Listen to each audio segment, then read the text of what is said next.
Gravação iniciada, presidente. Vamos retomar então os julgamentos dos processos da sessão das 14 horas do dia 19 de novembro. Item 228 da pauta é de minha relatoria, Electrolux do Brasil. O resultado dele se aplica ao 230.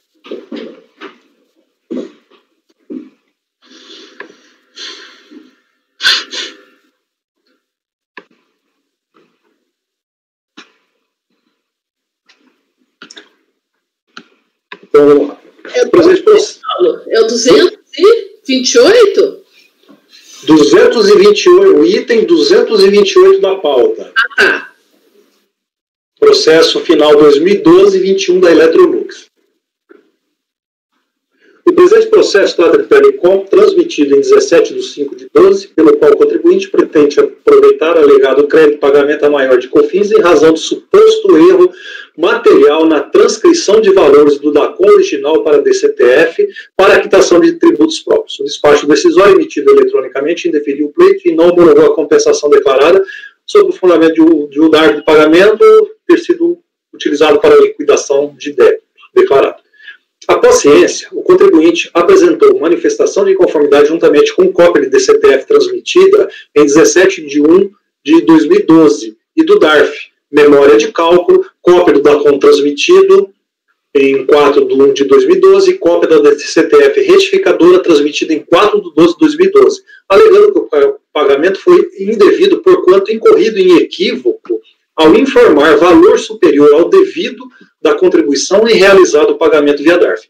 Aduziu que, ao compulsar o DACOM do período em questão, verificou ter informado que apurara a COFINS no importe de 13.909.555 e não 14.067.481, como consignado erroneamente na DCTF e DARF.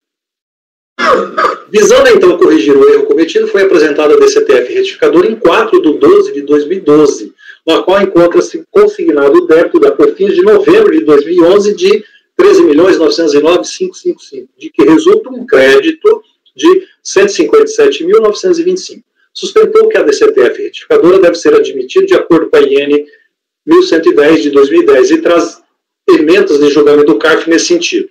DRJ Curitiba julgou improcedente. Os fundamentos da DRJ. 1. Na data da emissão do despacho decisório, o débito da COFINS encontrava-se em conformidade com a DCTF transmitida em 11/10/12, a qual tem seus efeitos determinados pelo Decreto-Lei 2.124, entre eles o de confissão de dívida. 2. Quando da transmissão e da análise do Perdecom, o crédito efetivamente não existia, pois o pagamento efetuado estava integralmente alocado ao débito declarado pela própria contribuinte em sua DCTF, ou seja, e não existia crédito líquido e certo. 3. No momento da transmissão da DCTF retificadora, a recorrente não gozava mais de espontaneidade para efetuar a alteração pretendida, conforme dispunha o inciso 2, parágrafo 2º do artigo 9º da IN 1110. Então, ocorre uma vez que a manifestação de conformidade aplica-se às regras de preclusão. 4. Qualquer alteração na declaração emprestada deve estar comprovada pela demonstração do quanto recolhido indevidamente, mediante a apresentação de documentação hábil e suficiente, consistente na escrituração contábil e fiscal, passível de confirmar a efetiva natureza da operação, ocorrência do fato gerador, base de cálculo e alíquota. 5.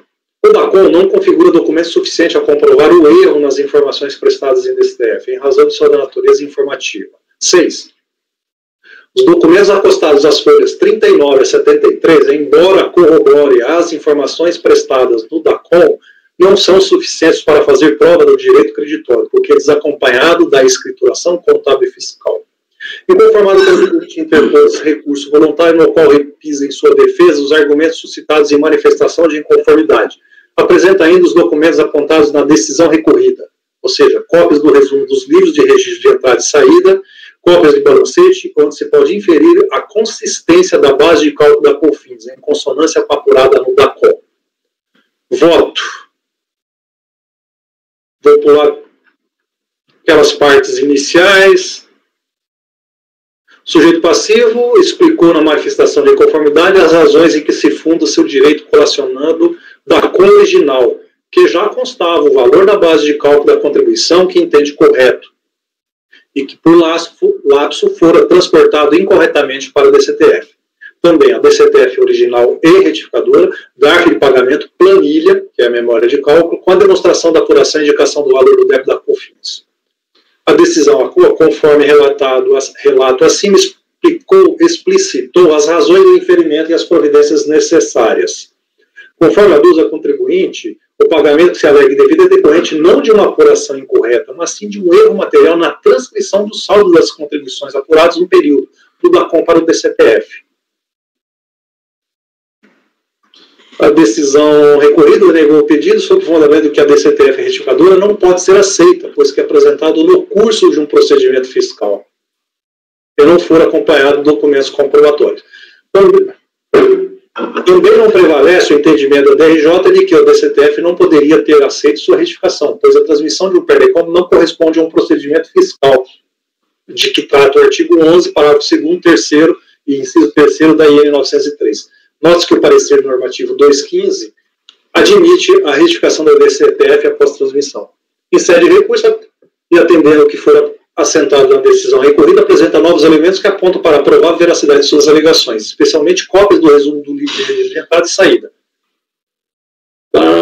Bom, aí vem aquele parágrafo lá, que eu também vou alterar, né, a questão da flexibilização do momento de apresentação de documentos, em que eu digo que não só que deve haver um indício de prova, um início de prova na manifestação de inconformidade, e é o caso. Essa é a realidade que se encontra nos autos. O DACOM original, apresentado em manifestação de inconformidade, constava da base de dados da Receita. É anterior à transmissão do PERDECOM e à aprovação do espaço, já apontava para o valor apurado que o contribuinte alega como correto e recorrida maior por equívoco. Os documentos que os julgadores entendem como necessários à comprovação de certeza e liquidez do crédito foram explicitados somente naquela decisão. Tá? Com base nisso aí, entendo que a solução da LIGE requer o retorno à unidade preparadora para que a autoridade fiscal proceda à análise do pedido creditório, com base nos documentos que constam dos autos e demais que entende necessários, solicitando-os do contribuinte mediante uma ação regular e, ao final, elabore parecer conclusivo acerca do PERDECOM. Então, os termos da diligência? 1. Intiga o contribuinte, prazo de 30 dias, prorrogável por mesmo período, apresente os documentos e esclarecimentos que a autoridade fiscal entender necessários à análise. Proceda à análise do pedido com base nos elementos apresentados e outras informações disponíveis ou coletadas pela autoridade fiscal. Elabore parecer minucioso e fundamentado quanto ao direito. Dê ciência e depois retorne-se ao CARF. Então, essa é a proposta de diligência.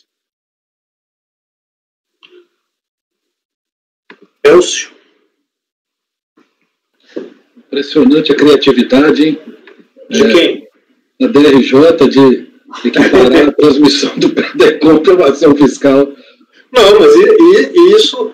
Agora, você viu bem de qual DRJ é, né? Curitiba. Esse é o entendimento deles lá. Ah, é o entendimento deles lá? De Curitiba é. Eu nunca tinha visto, não. Não, é. Ok, eu acompanho. Mara? E o Leonardo? Desculpa, Leonardo. Acompanho, presidente. Hã? Acompanho. Obrigado. Mara? Acompanho. Laércio, Marcos?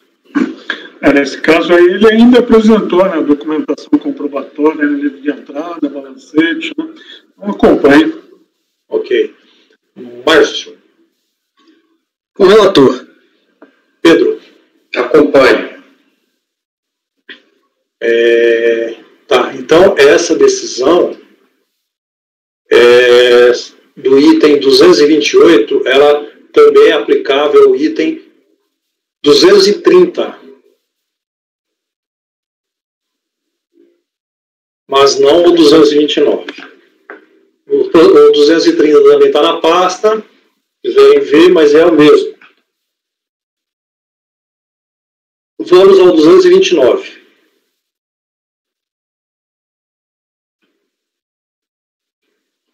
O 229 é o 2014 86.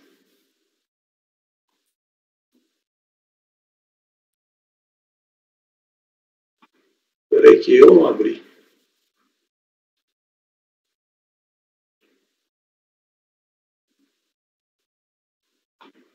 Isso aqui é diferente, né?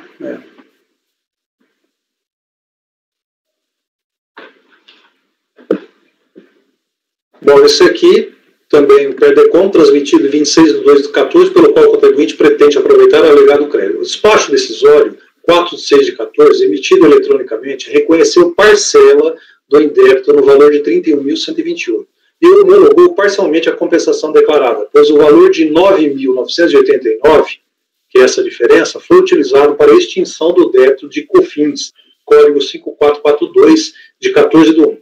Após ciência, o contribuinte apresentou manifestação de inconformidade, na qual alega que, após ter recolhido o valor calculado para a contribuição, constatou equívoco na apuração que passou de 65 mil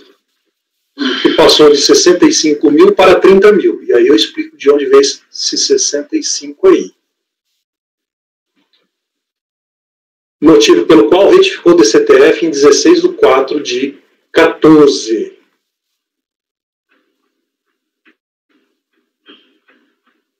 Assim alega que o DARF de 24.450 foi totalmente utilizado para quitar parte do débito. Todavia, o pagamento de 41.118 foi parcialmente utilizado, 6.000, para a quitação do saldo remanescente. Neste contexto, parcela do DARF passou a ser recolhimento indevido, passivo de restituição e compensação. Entendeu a contribuinte que o não reconhecimento do pagamento a maior decorreu da autoridade administrativa não considerar a DCTF retificadora antes da aprovação do despacho decisório. Tá? DRJ Curitiba julgou improcedente, não reconheceu o direito. Os fundamentos. Primeiro, verificou-se que o despacho decisório homologou parcialmente a compensação, uma vez que o crédito original na data de transmissão de 41.118 corresponde ao pagamento da COFINS importação, código 5442, efetuado em 27/12/13. Estava parcialmente utilizado na extinção do débito da COFINS importação de 14 de janeiro de 2010, restando para a compensação pretendida o valor de 31.128. A DCTF retificadora estava ativa nos sistemas de controle da Receita, e constou a confissão do débito de 30.222 relativo ao COFINS, código 5442, do período de 10 de janeiro de 2010, para o qual foram vinculados os pagamentos de DARF de 24.450 e 41.118, que totaliza 65.568. No sistema CIEF Pagamentos foram localizados os dois pagamentos vinculados ao débito da COFINS 5442, do período de apuração 14 de janeiro de 2010. Em relação ao pagamento 41.118, ao processar a DCTF e validar os pagamentos realizados, o sistema vinculou o valor de 9.989 ao débito COFINS código 5442, de 14 de janeiro de 2010, restando para a compensação pretendida o montante de 31.128. Dessa forma, o pagamento do valor de 41.118, com vencimento em 14 de janeiro, foi efetuado em atraso, no dia 27/12/2013, sem o valor da multa de mora. Por conseguinte, o sistema, ao validar a vinculação de 6.401, informada pela requerente na DCTF, vinculou, na mesma proporção, os valores de juros que já haviam sido pagos e também de multa não paga, de modo que, do valor pago, foram utilizados 9.989, que é 6.401 para amortizar o débito, 2.646 de juros e 941 de multa, restando para a compensação em tela o valor original de 31.128, tal como constou no despacho decisório. 6. A contribuinte não observou o parágrafo 1º do artigo 61 da 9.430, pois recolheu o valor de juros de mora, mas não o da multa por atraso de pagamento. Concluiu que não há reparos no despacho decisório, pois que a autoridade administrativa já considerou o débito confessado por meio das alterações efetuadas na DCTF retificadora mencionada pelo contribuinte na tese de defesa. Inconformado, o contribuinte interpôs recurso voluntário, no qual sustenta que o acordo recorrido não deve prosperar, uma vez que o valor da multa de mora exigido automaticamente pelo sistema não é devido pela ocorrência da denúncia espontânea, possuindo a recorrente crédito suficiente para a compensação do débito informado. Informa que ocorreu o fato gerador da COFINS em 14 de janeiro de 2010, utilizando-se do DARF de 24.450 e 41.118 para sua quitação. E posterior, constatou equívoco naquela apuração, concluindo que o valor devido era de 30.222. Diante desse fato, apresentou o DCTF retificadora transmitida em 16/4/2014, utilizando-se integralmente do DARF de 24 e parcela do DARF de 41 para liquidação. Nesse contexto, parcela do DARF passou a ser pagamento a maior passível de restituição e compensação, do qual aproveitou para a compensação versada no presente processo. A decisão recorrida equivocou-se ao não reconhecer a suficiência do crédito para a compensação em razão da exigência de multa de mora para extinção do débito da COFINS de 14 de 1 de 2010, mas só confessada em 16/4 de 2014, ignorando a denúncia espontânea. Menciona como respaldo da sua pretensão o RESP 1.149.024, a nota técnica COSIT 1/2012 e precedentes do CARF. Eu acho que é no voto que a coisa vai ficar clara, viu? Pelo menos espero. Esse não é igual da sustentação, não? Oi? Esse é igualzinho aquele que teve sustentação, né, não? Não, Mara, não é não. Não é igual do mês passado, do Elcio? Não sei. É, né? Do que? Electrolux? É o que teve sustentação, o outro. Bom, vamos lá. O litígio, vocês já leram, o litígio que se apresenta nessa instância diz respeito apenas à possibilidade ou não do reconhecimento integral do crédito e homologação da compensação em razão da exigência da multa de mora sobre o débito do COFINS Importação do período de 14 de 10 de 2010, confessado e extinto em DCTF retificadora em 16/4 de 2014, através do DARF de 41.118,34, para liquidação. O entendimento da DRJ foi de que o crédito não fora suficiente à homologação em razão do pagamento extemporâneo sofrer o acréscimo de multa de mora. Ao passo que, para a recorrente, por força da aplicação do Instituto da Denúncia Espontânea, a multa de mora não incide sobre a COFINS confessada em DCTF retificadora e paga na mesma data, antes de qualquer procedimento fiscal. Ressalto que a decisão recorrida não contesta a data e forma da confissão em DCTF retificadora, apenas induziu que a multa de mora é indevida. Impede também consignar a recorrente que a nota técnica COSIT 1 de 2012 foi expressamente cancelada pela nota COSIT 19 de 2012. Não obstante, esse colegiado tem se posicionado de forma a dar a razão à pretensão do contribuinte, conquanto este relator mantinha entendimento divergente e que acabou por sucumbir em fase de posicionamento todos os demais conselheiros após a aprovação do acordo 3201.004.475 de 28 de 11 de 2018 do Leonardo, o que peço vênia para fazê-lo minhas razões de decidir com a transcrição de seus excertos. Aí é cumprido, né? Não vou ler, não. Depois o Leonardo explica aqui. Gente, Bom, aqui é a questão da denúncia espontânea. Mas não é aquela questão da equivalência da compensação com pagamento, né? Tem nada a ver, não, né? Tem a ver, sim. Mas, e aí, ao final, mas qual... Ele não está compensando, ele declarou em DCTF. Não, ele não está compensando. A questão é que aquela parcela que ficou, ele confessou na DCTF retificadora. E foi extinto com o DARF, o primeiro parágrafo do voto.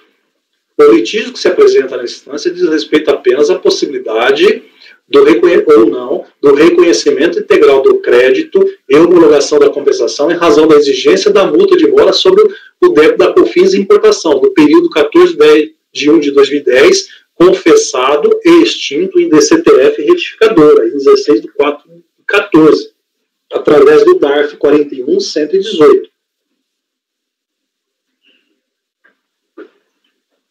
Então, é aquela situação, sim.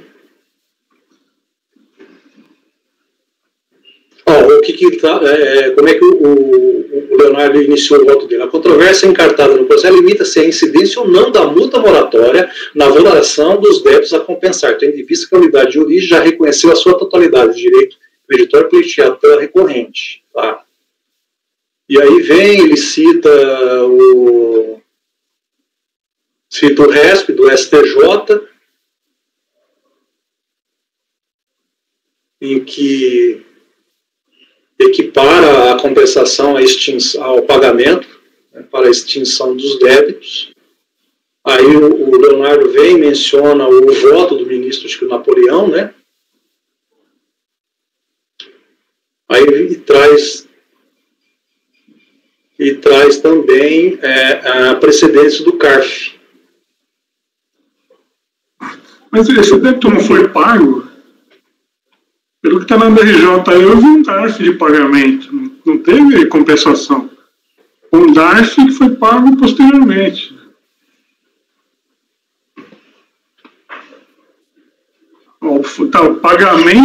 Pagamento em atraso. Eu não vi a compensação. Não, a exigência era da multa.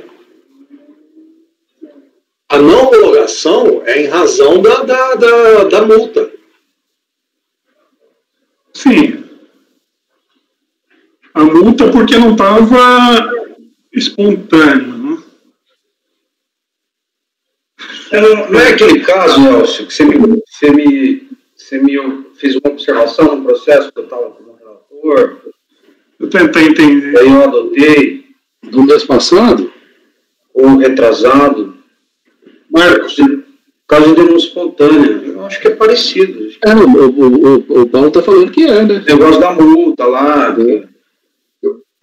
Pelo que eu entendi, esse DARF que ele fala ali, ele utilizou parte dele para compensar. Por isso que tem a compensação. Aí ele não extinguiu da compensação porque ele entendeu que tinha que aplicar a multa. É isso, né? É isso, né? Exato. Ele não foi suficiente por causa da multa. Isso. O Elcio não teve um caso desse mês passado? Teve. Acho que a Mara, o Márcio e o Marcos foram vencidos. Eu discordo dessa equivalência do pagamento. Sim. Mas eu estou tentando ver se enquadra nessa situação. Pelo DRJ, ele falou que teve um pagamento com vencimento em 14/1, que foi efetuado em atraso no dia 27/12/2013. Eu acho que esse pagamento é que foi considerado indevido, depois que foi aproveitado, é isso? Aqui diante de tanto número, tanta data, tanto código, agora eu me entendi. Eu acho que é o DARF de 41.118/34. Sim, esse DARF que foi pago em atraso. Que foi pago... Daí desse 41.118, foi pago... Ele utilizou 6.401 e o resto ele quis compensar. Não foi isso? Eu acho que foi isso, ó. Ele após efetuar a declaração parcial do débito tributário, né, e fazer o pagamento integral, ele retificou antes do despacho decisório e noticiou a diferença maior, né?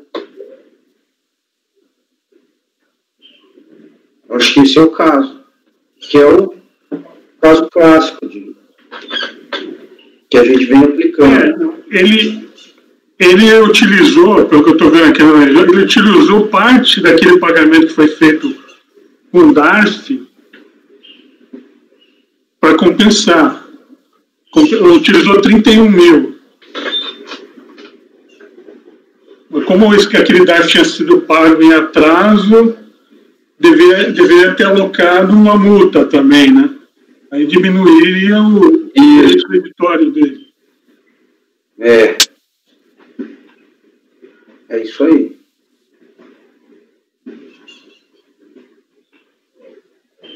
É isso, senhores. Vocês acham que dá para votar? Está entendido? Não está? Precisa de... Por mim, ok. Elcio, o que você acha? Dá para votar? Vou acompanhar, né? Que é o que a gente sempre vota, né? Nessa matéria. Está confundindo aqui os números, as datas, isso está confundindo, e você acaba fugindo da essência da questão aí da multa, que em razão dela não foi extinto totalmente aqueles débitos lá, em compensação. Bom, está acompanhando, Elcio, é isso? Sim. Tá. Leonardo? Acompanho. Mara? Peraí, só que eu estou dando uma olhada aqui, porque eu acho que foi mês passado mesmo que eu tinha um voto parecido com esse.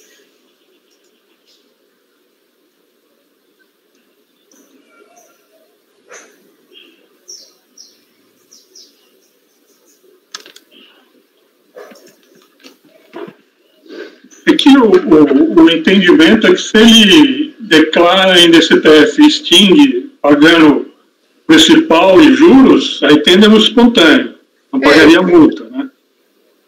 Pois é, foi isso que eu apliquei mesmo, porque... Então, isso eu te falo... do procedimento fiscal, né?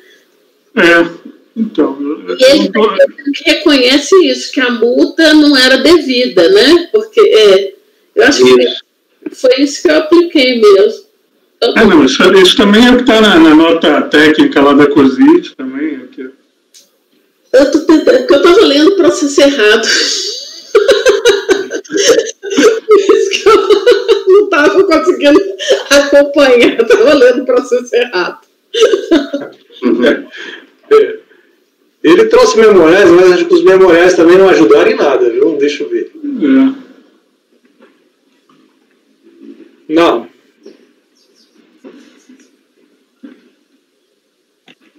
É que, olha, ele pagou era devido em 14/11/2010. Isso. Ele pagou em 27/12/2013. Então já tinha declarado no CTF, né? Então, se for usar aquele entendimento, aí não teria dano espontânea, né?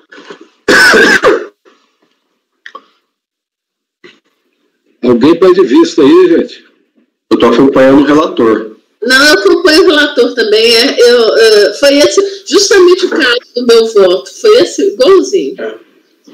Mas, Mara, você não mudou de entendimento. Você vencido, né, mano? Você não mudou de entendimento, então. No mês passado você votou contra. Eu votei contra, não? Foi... Votou. Deixa eu ver. Você votou contra naquela equiparação do pagamento com a compensação. E é o que está aqui, não? Eu não tenho certeza, não, mas o relator está falando que então eu vou votar contra.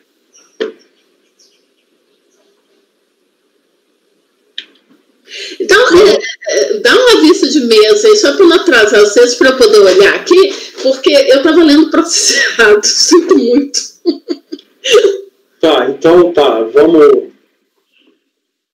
Bom, mas por enquanto votou Elcio e Leonardo acompanharam, tá? Vamos pro próximo então, enquanto a Mara depois... A hora que estiver pronto, você fala, Mara. Vamos para o 232. Lugap Indústria e Comércio de Máquinas Limitada.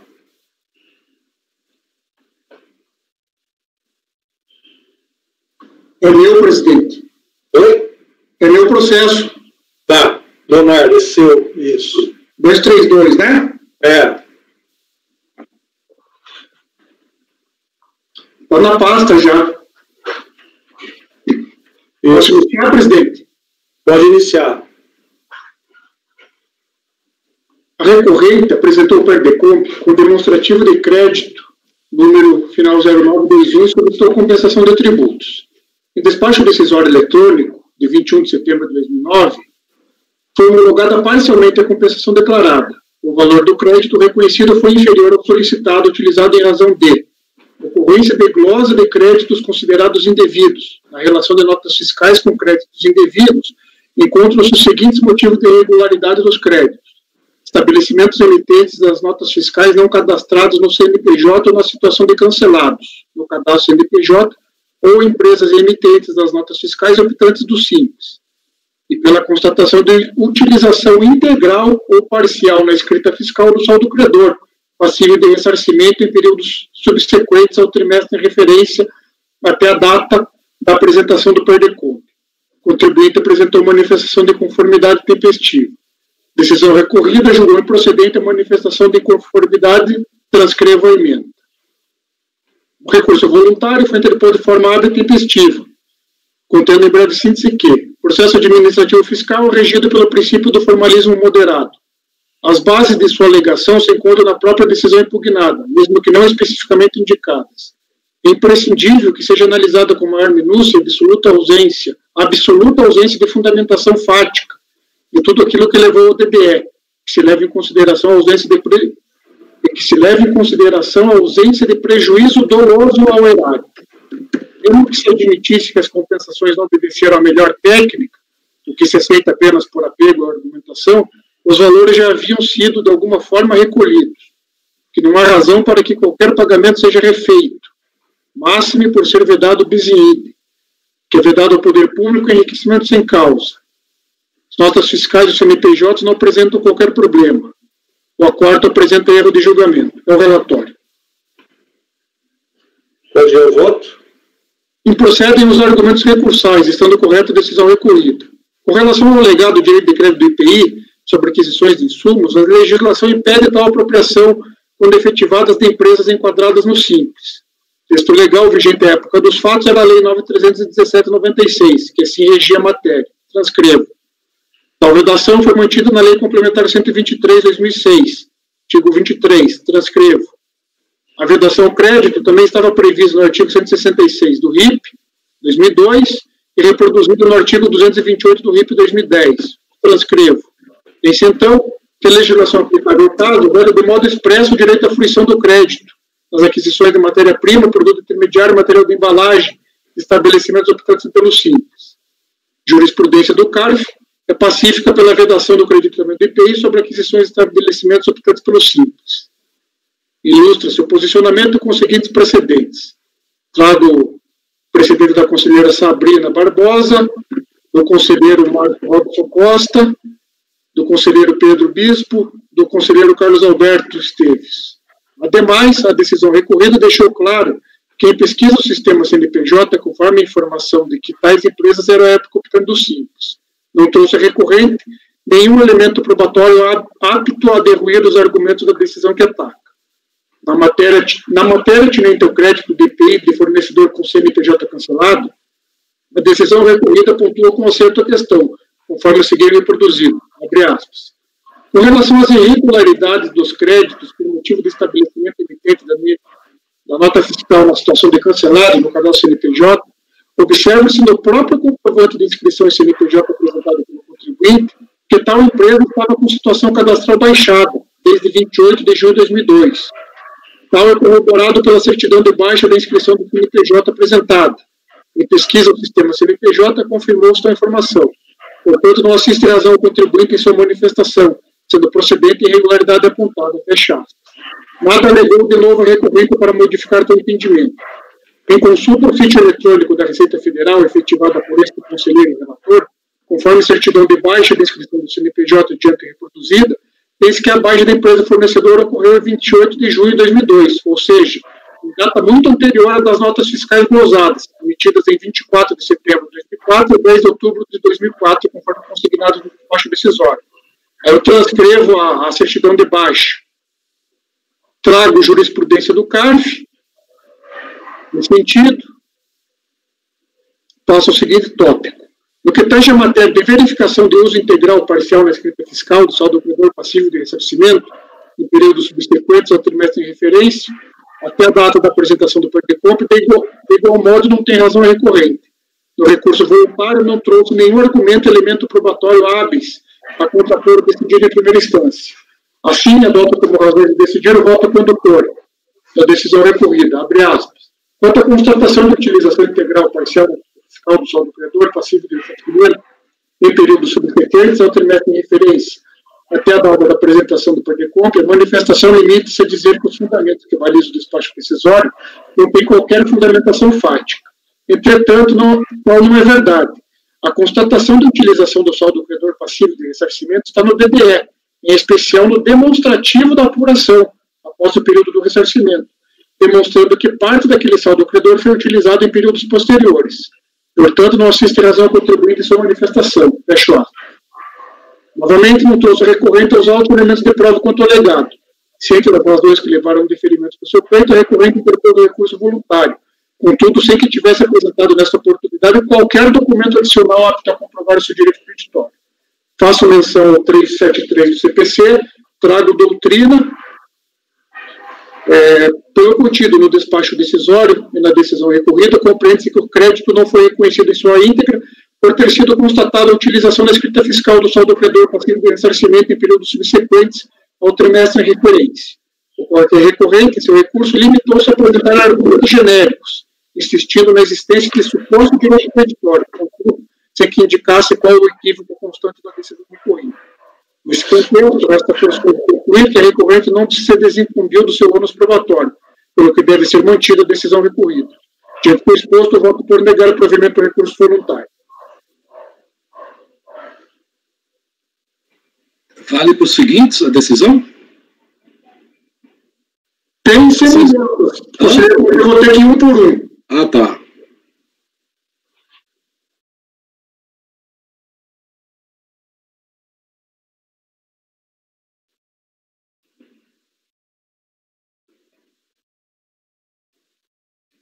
Presidente.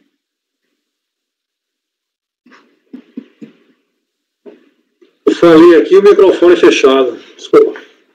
Elcio?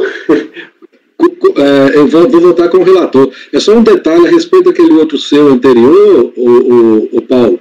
Eu estava olhando lá, acho que o Marcos tem razão.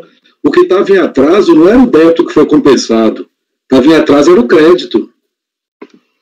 O pagamento que ele efetuou estava em atraso. Aí por isso que foi... eu acho que não é a mesma decisão, não. Mas nesse caso aqui eu acompanho o relator. Eu vou esperar terminar esse para depois falar do outro, que eu consegui ler os dois aqui.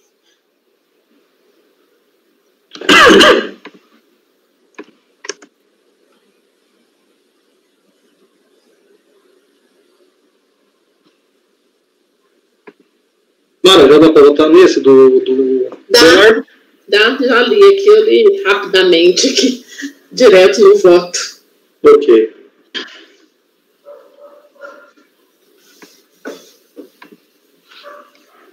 Mas você votou? Acompanhou ou não? O Elcio já votou? Já. Não. Já? Eu acompanho o relator. Uhum. Eu também acompanho, presidente. Marcos. Acompanho. Márcio. Estou acompanhando, presidente. O Pedro. Também acompanho. Também estou acompanhando, então, unanimidade de votos, negócio provimento ao recurso voluntário. Esse foi o item 232. Próximo é o 233.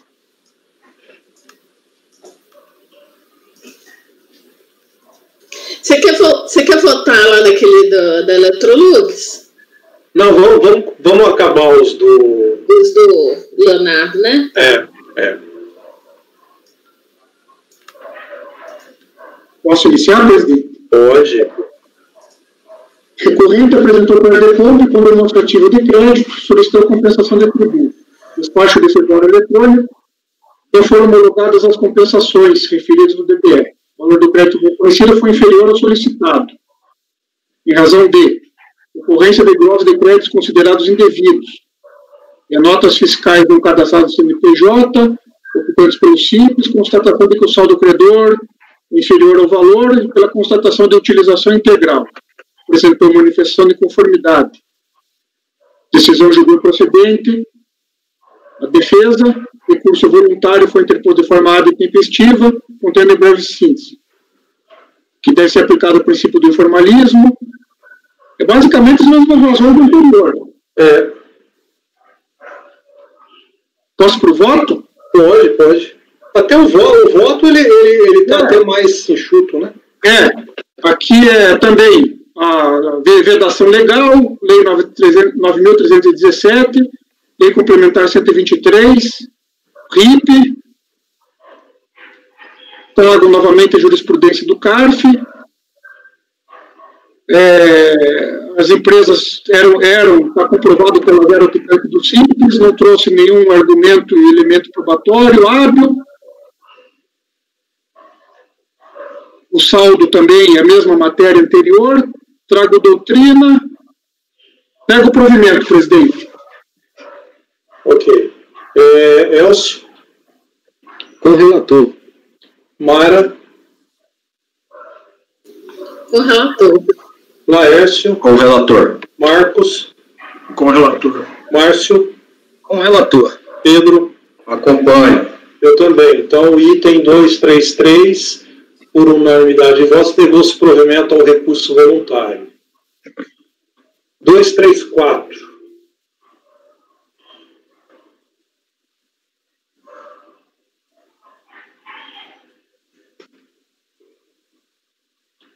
É o final 2009-17. 2009-17. Então, vou relatar, presidente. O recorrente apresentou perdeconte, solicitou compensação de tributos. Despacho decisório eletrônico, o valor do crédito foi reconhecido foi inferior ao solicitado. Também notas fiscais de emitentes de notas fiscais não cadastrados no CNPJ, empresas optantes do Simples, com compensação do saldo inferior. Prestou manifestação de conformidade, julgado improcedente. Mesmos argumentos do anterior, presidente. Posso voto? Sim. Em relação aos créditos do Simples, vedação legal, trago textos de lei, texto do MIP, jurisprudência do CARF, uso integral na escrita fiscal, a mesma situação, não trouxe nenhum elemento hábil, nego o provimento. 234. Final 2009-17. Já votou Elcio. Mara? Com o relator. Laércio? Com o relator. Marcos? Com o relator. Márcio? Estou acompanhando, presidente. Pedro? Também. Eu também. Então, também negou-se provimento ao recurso voluntário. 234. 235. Isso aqui acho que é um pouco diferente. Recorrente apresentou perdeconto com demonstrativo de crédito, solicitou compensação de tributos. Em despacho decisório eletrônico, o valor do crédito solicitado foi integralmente reconhecido. Porém, o crédito reconhecido foi insuficiente para compensar integralmente os débitos informados pelo sujeito passivo, razão pela qual foi homologada parcialmente a compensação declarada no perdeconto, e informado não haver valor a ser restituído ou ressarcido para o período de restituição, apresentado no perdeconto. O contribuinte apresentou manifestação de conformidade. A decisão recorrida julgou improcedente, trago a emenda. O recurso foi interposto de forma hábil e tempestiva. Diz que a decisão recorrida teve por base a alegação de que a homologação parcial das compensações vinculadas ao crédito impediria o conhecimento da manifestação de conformidade. Que, tendo havido apenas a homologação parcial, é de se entender como passivo de impugnação por meio de manifestação de conformidade. E a diferença do crédito parcialmente compensado poderá ser declarada inexistente, justamente por meio do conhecimento do posterior provimento da manifestação. Esse aqui é um recurso bem simples, presidente. Posso eu voto? Pode. A decisão recorrida analisou corretamente o caso concreto, razão pela qual adota como fundamento decisório, sendo sua reprodução à medida que se impor. Conforme o senhor observa a folha 12, ao solicitar seu pedido de ressarcimento de IPI, o contribuinte possui um valor passivo de ressarcimento no montante de R$ 74 mil. Tal valor foi integralmente objeto do pedido de ressarcimento. Conforme consta no DBE, todo o crédito solicitado para ressarcimento foi reconhecido. Com o deferimento do crédito, foram homologadas as compensações pleiteadas no limite do crédito pleiteado deferido. O que ocorre é que o contribuinte pleiteou compensações em valores acima dos créditos pleiteados. Ao se analisar o detalhamento da compensação, observa-se que a DECOMP 5945, no valor de R$ 74 mil, foi homologada. Com isso, do crédito pleiteado deferido, sobrou um saldo de R$ 330,14, que foi utilizado para homologar parcialmente a compensação do DECOMP 9828, cujo valor era de R$ 56.451. Destaque-se que, mesmo com as glosas realizadas, o saldo credor ressarcível do período era de R$ 128 mil, conforme demonstrativo de apuração do saldo credor. Mas o interessado utilizou 74.330, o qual foi totalmente reconhecido, testando que as compensações vinculadas não foram totalmente homologadas por falta de valor do crédito solicitado e reconhecido, conforme explicado acima. Como as glosas não afetaram o saldo credor passivo de ressarcimento, nem afetaram o crédito solicitado e reconhecido, não se reconhece do razoado apresentado pelo contribuinte. No recurso voluntário, não trouxe a recorrente nenhum argumento ou elemento probatório hábil a contrapor decidido em primeira instância. Aí, cito 373. Aí, deixa eu achar aqui. Assim, via de regra, pelo contido no despacho decisório de decisão recorrida, compreende-se que o crédito foi reconhecido em sua íntegra. No entanto, as compensações vinculadas não foram homologadas em sua totalidade por ter sido constatado que o crédito deferido era insuficiente para as compensações vinculadas. A recorrente, em seu recurso, limitou-se a apresentar argumentos genéricos, insistindo na possibilidade de homologação total das compensações, contudo, sem que indicasse qual o equívoco constante da decisão recorrida. Nos processos administrativos que tratam de restituição, compensação e ressarcimento, é atribuição do sujeito passivo a demonstração da efetiva existência do indébito. Nesses casos, quando é negado o pedido de compensação, que aponta para a inexistência ou insuficiência de crédito, cabe ao manifestante, caso queira contestar a decisão a ele desfavorável, cumprir o ônus que a legislação lhe atribui, trazendo ao contraditório os elementos de prova que demonstram a existência do crédito. Trago jurisprudência e nego o provimento ao recurso. Ok, esse foi o item 235, final do processo 2010-10. Elcio. Com relator. Mara. Com relator. Laércio. Com relator. Marcos. Com relator. Márcio. Acompanho. Pedro. Acompanho. Também acompanho. Então, por unanimidade de votos, negou-se provimento ao recurso voluntário. Quer voltar lá, Mara? Sim. Eu entendi, conforme o Elcio estava explicando, a questão aqui foi o pagamento do crédito, né? Que ele tinha um crédito de 41 mil que ele está usando nessa DCTF, e esse 41 mil foi pago em atraso. Ele era vencimento 14/1 e foi pago 27/12/2013, 3 anos depois. E aí ele está querendo usar a denúncia espontânea, mas eu entendo que não se aplica aí não, porque a questão aí foi pagamento, né, em atraso, tá? E a compensação que ele está fazendo aí é desse valor, tá? Então eu vou divergir. Mas esse valor só apareceu na retificação e A retificação foi analisada quando da emissão do despacho decisório. Quando da emissão do despacho decisório, foi considerada a retificação, a DCTF retificadora já. Só que aí, na hora que eles foram consultar lá o crédito que estava nessa DCTF retificadora, o contribuinte, ele alegou que ele pediu o crédito todo, mas esse crédito ele tinha sido parcialmente apropriado nessa multa que estava sendo devida, entendeu? Então ele não tinha direito a esse crédito todo que ele estava pedindo.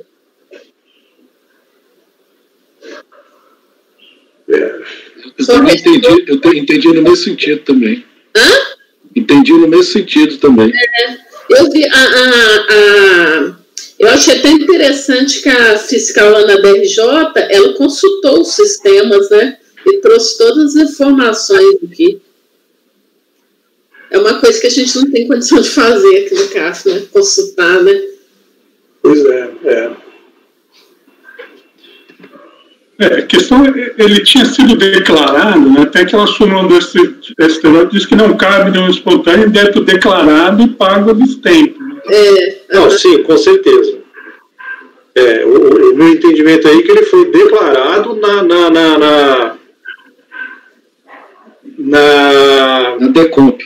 Na DECOMP, em que ele já estava declarando e fazendo a quitação.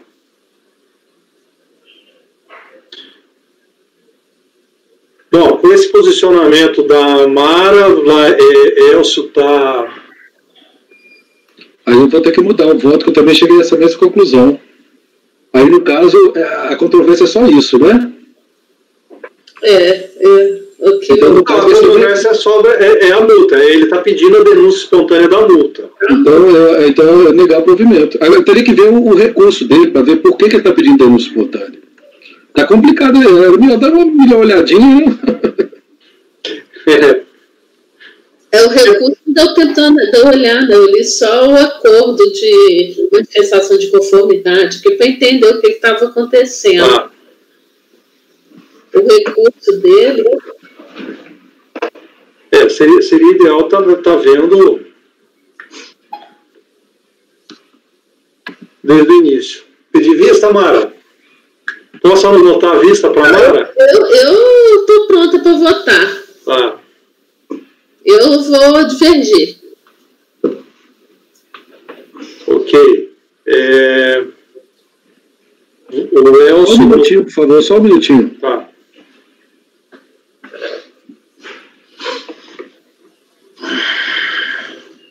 Presidente,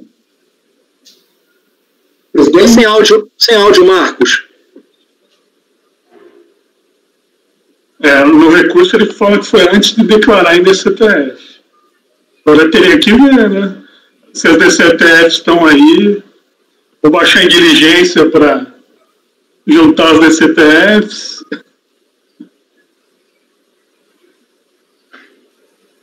Eu acho que eu nem adotei o relatório da DRJ, eu só vou confirmar aqui.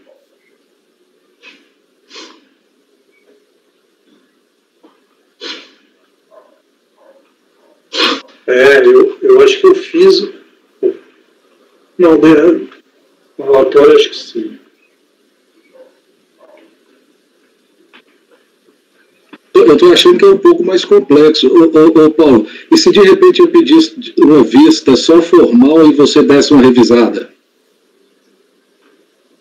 Uhum. Eu acho que eu não vou ter tempo de fazer essa vista, não. Já estou com várias. Você vê que eu não adotei não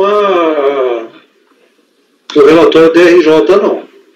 Quer que eu peça a vista? Eu lembro que eu fiz eu uso rascunhos para ir entendendo o processo e já elaborando. E no fim eu acabei jogando fora os rascunhos e ficou aqui. Agora, até para mim, para eu entender isso aqui, tá um baralho de datas e de valores que... O Marcos predispôs à vista. Oi? O Marcos predispôs à vista. O que ele está falando... Eu peço vista, presidente, apesar de eu estar... Tá lá atrás. de atribuições ali, mas... Vamos ver como o Laércio vota. Hã?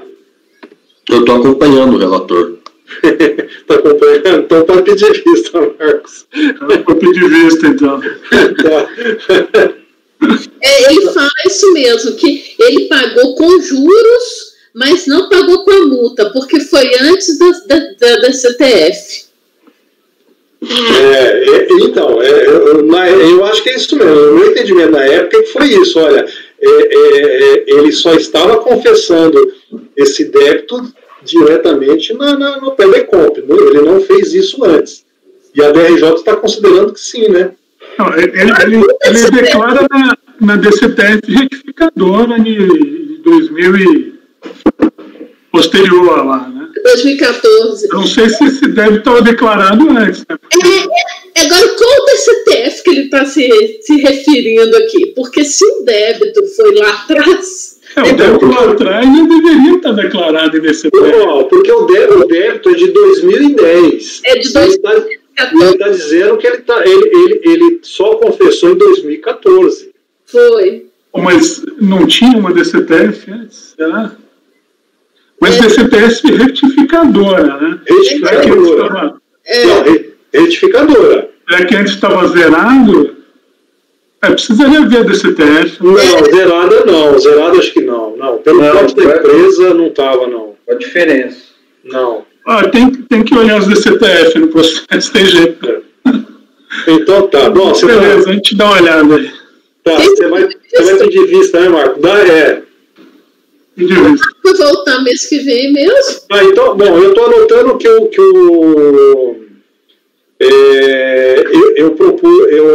dei provimento, fui acompanhado pelo Leonardo e pelo Laércio, divergiram. Pode colocar divergência já, Elcio? Oi? Tem alguém com o microfone ligado aí que tá do barulhão doido. Sou eu.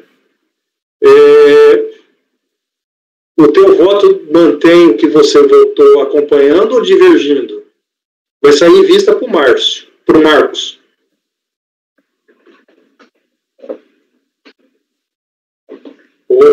Elcio? Oi? O teu voto mantém me acompanhando ou divergindo? Pois assim... vai sair em vista. Pois eu vou manter aquele voto que eu dei, né, de acompanhar, porque o negócio é o seguinte, lá no recurso dele, tem hora que ele fala que a DCTF é retificada antes do pagamento, parece. Tem um trecho lá que tem alguma coisa. Então, de repente, o resultado vai ser o mesmo, né? Tá. Então, divergiu Mara e Marcos pediu vista. Ok. O resto me acompanhou. Assim a gente não vai perder tanto tempo. Presidente. Sim? Aí eu não voto, né? Porque parou a vista no Marcos. Tá. Parou a vista no Marcos. Então tá. Vamos fazer outro intervalozinho, porque tá... Aí a gente continua, pode ser? 5 minutos? Paradinha rápida.